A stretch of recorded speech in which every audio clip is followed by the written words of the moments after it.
Hello बच्चों, let's see the question and here the question is the difference between the molecular masses of the oxides of iron is।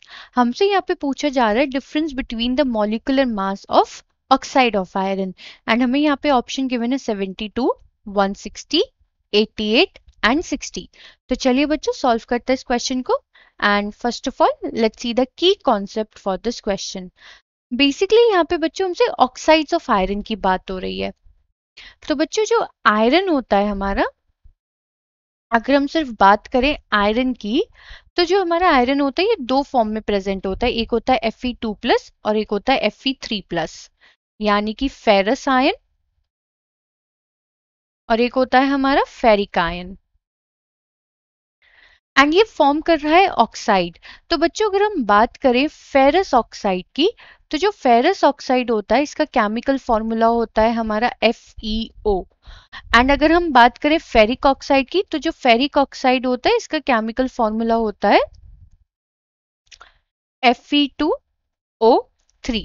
हमें इन दोनों oxide के molecular masses का difference find out करना है। तो चलिए बच्चों आगे करते हैं क्वेश्चन।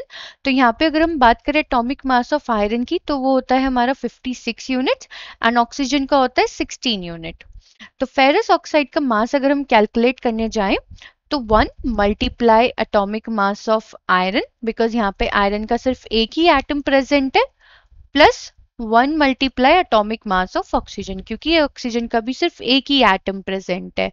और अगर हम इसकी वैल्यूज पुट करें यहाँ पे, तो 1 multiply 56 unit plus 1 multiply 16 unit, तो हमें यहाँ पे जो आंसर मिलेगा वो मिलेगा 56 प्लस 16 दैट इज 72 यूनिट्स।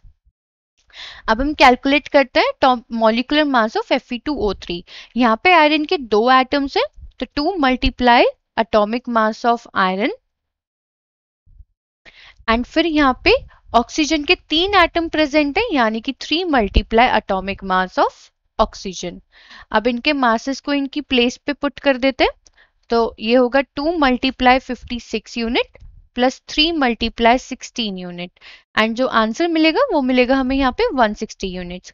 अब बच्चों हमसे मॉलिक्यूलर मासेस का डिफरेंस पूछा गया था, तो अगर हम यहाँ पे डिफरेंस कैलकुलेट करें मॉलिक्यूलर मासेस का, तो वो होगा हमारा 160 यूनिट्स माइनस 72 यूनिट्स, जो कि हमें फाइनल आंसर देगा 88 units. And according to that बच्चों अगर हम देखें तो हमारा option 3 will be the correct answer.